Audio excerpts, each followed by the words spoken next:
ABP news के साथ है कांग्रेस के राष्ट्रीय प्रवक्ता गौरव वल्लभ जी। आपका बहुत बहुत स्वागत है सर जी। आपका जो चुनाव था उदयपुर का जी, उसको लेके जिस तरह से कहा जाता है कि कांग्रेस की हार क्यों हुई, पूर्व सीएम साहब ने भी बताया था, आपकी हार क्यों हुई, क्या कारण रहे होंगे? देखिए, इंडिविजुअली अगर आप सिर्फ उदयपुर की पूछे तो मैं मानता हूं कि दो कारण मुख्य रूप से रहे, और उसके लिए मैं किसी व्यक्ति को दोषी नहीं ठहराता।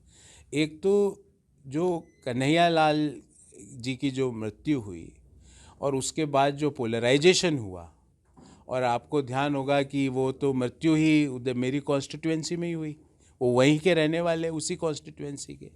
तो उनका जो मृत्यु और उनका जो पोलराइजेशन है उसका मैं, और जो पोलराइजेशन चल रहा था इंटरनली, उसको मुझे लगता है हम लोग एसेस नहीं कर पाए। एक तो पहला कारण है।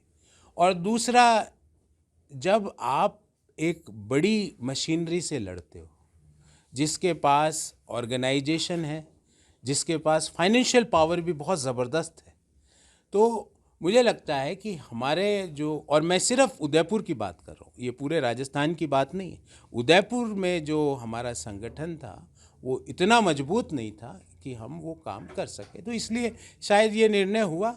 और मैं इसे स्वीकार करता हूँ, इसे स्वीकार करके, पर उदयपुर के जो ग्रोथ के इश्यूज़ थे, उदयपुर के डेवलपमेंट के, उदयपुर के विकास के जो इश्यूज़ थे, उसके लिए जीवन भर प्रतिबद्ध हूँ।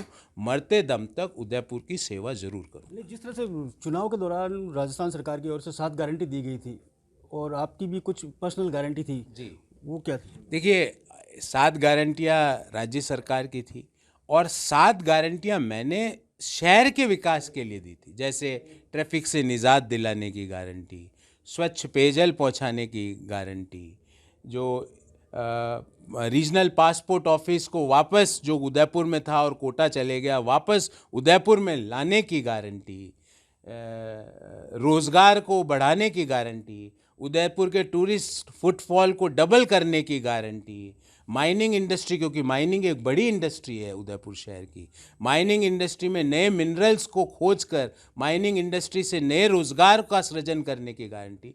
तो मैंने भी 7 गारंटियाँ दी, और आपको जान के ताज्जुब होगा, और मुझे इस बात का बड़ा मैं कहता हूँ कि बड़ा प्राउड है कि हमने शहर के 30,000 लोगों से डायरेक्ट फ़ोन पे बात करके एक उदयपुर शहर का जन घोषणा पत्र बनाया था।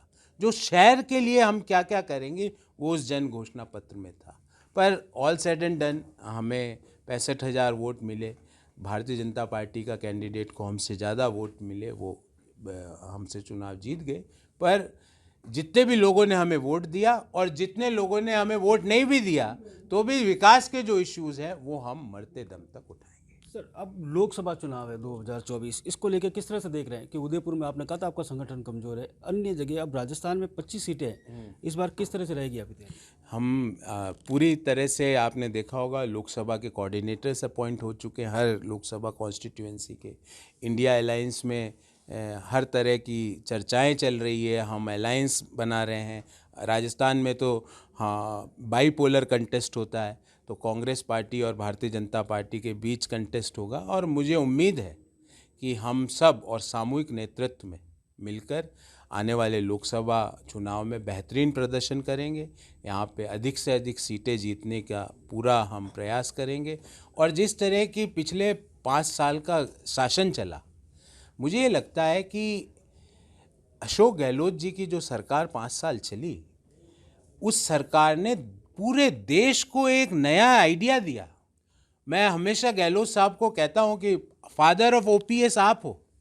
पूरे देश को ओपीएस की राह आपने दिखाई, पूरे देश को अर्बन नरेगा की राह आपने दिखाई, पूरे देश को एक हेल्थ की स्कीम कैसी हो सकती है। मैं प्राइवेट सेक्टर में बड़े बड़े पदों पर मैंने काम किया, मेरे को नहीं पता कि मेरे कभी कंपनी ने मेरे ऊपर 25 लाख का बीमा लिया, पर उन्होंने चिरंजीवी में 25 लाख का फ्री हेल्थ का सबको इलाज करने का राइट दिया, राइट टू हेल्थ के तहत। तो ये ऐसी स्कीम्स है, मैं सारी राज्य सरकारों से गुजारिश करूंगा कि ये ऐसी स्कीम्स है, पार्टी पॉलिटिक्स से ऊपर उठ के इन स्कीम्स को हर राज्य को अपनाना चाहिए। सर मैं लोकसभा चुनाव की बात कर रहा था, किस तरह से रहेगा? 25 सीटें हैं सर, 2 बार से बीजेपी जीत रही है, यार आपका क्या रहेगा? मैं ये कह रहा हूँ कि जिस तरह से शासन व्यवस्था चली, लोग आज उन स्कीमों की बात चर्चा कर रहे हैं। जिस तरह से बेरोजगारी में, मैंने अपने सीओ मोटो में भी बताया कि बेरोजगारी में आज राजस्थान देश में दूसरे स्थान पर आ गया। तो इन सारी चीज़ों का अगर राज्य सरकार के पास कोई उत्तर नहीं हुआ तो लोकसभा में हमें बहुत अच्छी सफलता मिलेगी। जी, अब एक और सवाल, जिस तरह से भी राम मंदिर का प्राण प्रतिष्ठा हो रही है, उसको लेकर भी घमासान है, कांग्रेस की तरफ से कहा जा रहा है कि हम नहीं जाएंगे या बहिष्कार किया जा रहा है कई लोग, तो इसको किस तरह से देख रहे हैं सर? देखिए, मैंने तो बार बार कहा कि भगवान से जो मेरा रिश्ता है वो मेरा पर्सनल रिश्ता है। मुझे तो 22 तारीख को बुलाया नहीं, पर मैं अयोध्या जरूर जाऊंगा क्योंकि मेरा रिश्ता है। दुनिया की कोई ताकत मुझे रोक नहीं सकती। पर 22 तारीख को जो पॉलिटिकल आपने एक ओकेज़न किया है वो एक अलग इश्यू है। पार्टी ने उस पर अपनी रिटर्न में रेस्पॉन्स दे दिया है कि भाई हम ये जो पॉलिटिकल इश्यू है इसको हम रिलीजियस इश्यू और पॉलिटिकल इश्यू को मिक्स नहीं कर सकते। रिलीजियस इश्यू हर व्यक्ति का पर्सनल होता है और मैं स्वाभिमान से कहता हूँ, बड़ी ऑनर से कहता हूँ कि मैं भगवान श्री राम के दर्शन करने 22 तारीख के बाद अवश्य जाऊँगा। जी, अब जिस तरह से अभी आपने कहा था कि उदयपुर में कन्हैया लाल का जो इशू था, आप उसको एक्सेस नहीं कर पाए थे, एसेस नहीं कर पाए थे, तो अभी आपके सामने ये राम जन्मभूमि का जो प्राण प्रतिष्ठा का इशू है, ये नहीं लगता कि आप उसको एक्सेस नहीं कर पाएंगे? क्या कुछ हो सकता? मेरे को लगता है कि पार्टी ने बड़े फोरम पे इन चीज़ों का डिस्कशन किया होगा और अपने निर्णय निकाले होंगे। मेरी निजी राय महत्वपूर्ण नहीं है। मेरी निजी राय ये है कि मेरा और प्रभु राम का रिश्ता पर्सनल है। मैं अयोध्या 22 तारीख के बाद, मुझे तो 22 को बुलाया नहीं, 22 के बाद अवश्य जाऊंगा। एबीपी न्यूज़ से बातचीत करने के लिए धन्यवाद। जोधपुर से करणपुरी।